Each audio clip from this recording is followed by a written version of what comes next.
మేము మాట్లాడిన తర్వాత అందరూ మాట్లాడినా అడగండి. సరే, ఈ రాష్ట్రంలోని 5 కోట్ల మంది ప్రజల యొక్క సమస్యలను పరిష్కారం చేయడానికి, వాళ్ళ కష్టాలు బాధలు చర్చించడానికి అత్యున్నతమైన వేదిక ఈ శాసనసభ. ఇటువంటి అత్యంత ఉన్నతమైన ఈ వేదికను ఉపయోగించుకోవడంలో ప్రతిపక్ష పార్టీ పూర్తిగా విఫలమైందని చెప్పి ఈ సందర్భంగా నేను గుర్తు చేస్తున్నాను. కారణం ఏమంటే, వాళ్ళకు సభా సాంప్రదాయాల మీద నమ్మకం లేదు, ప్రొసీడింగ్స్ అంతకంటే తెలియవు. మామూలుగా చెప్తారు ఓ సామెత, తెలియని వాళ్ళకి చెప్తే అర్థమవుతుంది, తెలిసిన వాళ్ళకి చెప్తే ఇంకా బాగా అర్థమవుతుంది.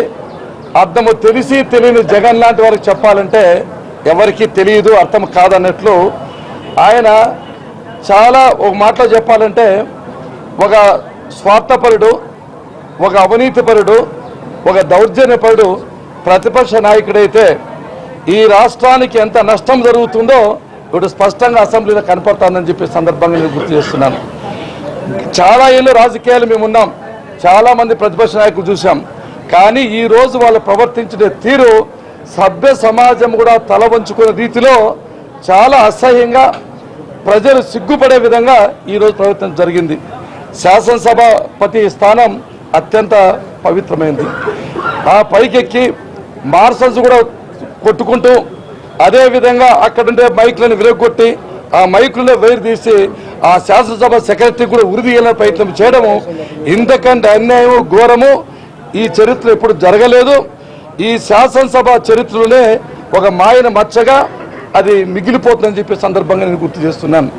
అంతేకాకుండా ప్రొసీడింగ్స్ ప్రకారం ఈరోజు ఈ రాష్ట్రంలో ఏదైతే కేంద్ర ప్రభుత్వం ప్యాకేజ్ ఇచ్చిందో, కేంద్ర ప్రభుత్వం ఏదైతే మేలు చేయాలని ఆలోచించిందో సభకు తెలియజెప్పి దాని మీద ఏమన్నా క్వశ్చన్స్ ఆన్సర్స్ ఉంటే సమాధానం ఇచ్చేందుకు ముఖ్యమంత్రి గారు సిద్ధమైతే, అసలు మీరు చెప్పేది ఏమో మూర్ఖపు ఆలోచన, నేను పట్టిన కుందేటికి 3 ఎక్కాలని చెప్పి ఆ విధంగా ప్రతిపక్ష పార్టీ నేత ప్రవర్తించడం మాత్రం చాలా సిగ్గుచేటు. తిరిగి ఎదురుదాడి, మేమేదో దాన్ని కాలయాపన చేస్తున్నామని. ఆయనకు సబ్జెక్ట్ లేదు, మాట్లాడే శక్తి లేదు. కనీసం అడ్జర్న్మెంట్ మోషన్ ఇచ్చిన తర్వాత ప్రతిపక్ష నాయకుడు అర్ధగంట లేటుగా వస్తాయంటే ఎంత జవాబుదారితనం ఉందో, ఎంత కమిట్మెంట్ ఉందో అర్థమవుతుంది. అక్కడ ప్యాకేజ్ రిలీజ్ అయితే ఈ నిద్రపోతున్నాయంటే ఈ రాష్ట్ర ప్రజల పట్ల ఆయనకి ఎంత చిత్తశుద్ధి ఉందో అర్థమవుతుంది. నాకు అర్థమైందో ఒకటి, జగన్కు అన్ని విధాలుగా అందరూ మొత్తం ప్రజలు వ్యతిరేకంగా ఉన్నారు. ఆయన బహిష్కరించే పరిస్థితిలో వాళ్ళ పార్టీ నాయకులు కూడా ఉన్నారు. రాజకీయ ఉనికి కోసం ఏదో ఒకటి చేయాలని ప్రయత్నం చేస్తున్నాడు. నాకు జగన్ చూస్తే అపరిచితుడు గుర్తుకొస్తున్నాడు. జగన్లో 2 రూపాలు ఉన్నాయి. బయట ఉండే జగన్ వేరే, లోపలుండే జగన్ వేరే. బయట ఉండే జగన్ మాత్రము కపట ప్రేమ నటిస్తున్నాడు, కళ్ళపుల్లి కబుర్లు చెప్తున్నాడు, స్టేటస్ కావాలనుకుంటాడు. లోపలుండే జగన్ మాత్రం ఎటువంటి పరిస్థితి రాష్ట్రం బాగుపడకూడదు, దీని అభివృద్ధి జరగకూడదు, అభివృద్ధి జరిగితే నామరూపాలు ఎక్కడ పోతాను, నేను రాజకీయ సమాధి అవుతానని చెప్పి ఆ లోపలుండే జగన్ ఓ రకంగా ఉన్నాడు. ఇక్కడ ప్రభుత్వం ఒక కమిట్మెంట్ ఉంది. ఏదైతే కేంద్ర ప్రభుత్వం ఇస్తా ఉందో ఆ ప్రయోజనాన్ని తీసుకునే సంసిద్ధంగా ఉన్నాం. అదే సమయంలో స్పెషల్ స్టేటస్ కోసం కమిట్మెంట్తో ఉన్నాము. ఎవరికి లొంగవలసిన అవసరం లేదు. మా నాయకుడు భయపడే నారా వారి ఇంట వంట లేదు. ఏ రోజు కూడా నీతి నిజాయితీగా ఉన్నాడు, నిపుమాది బతికాడు. ఏదో దానికోసం కాంప్రమైజ్ కావాల్సిన అవసరం లేదు. కేంద్ర ప్రభుత్వాలకు మేము స్పష్టం చేశాం, ఈ రాష్ట్రం విడిపోయింది, ఈ రాష్ట్ర ప్రయోజనాలు కాపాడాలి, ఎటువంటి రాజీ పడే ప్రసక్తి లేదు. ఇచ్చినవన్నీ తీసుకుంటాం, రాండాల కోసం పోరాడతాం. మా కమిట్మెంట్ ఉంది.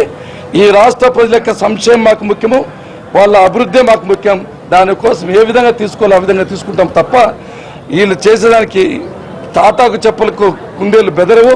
వీళ్ళు ఏమి చేసినా ప్రజలు తగిన గుణపాఠం చెప్తారు. రాజకీయ చరిత్రలోనే హీనులయ్యే అవకాశం ఉంది. ఇప్పటికైనా శాసనసభలో సరిగా ప్రవర్తించి మేము చెప్పింది విని వాళ్ళు ఏమైనా సమస్యలు మంచి సూచనలు ఇస్తే తప్పకుండా తీసుకుంటామని చెప్పి సందర్భం గుర్తు చేస్తున్నాను.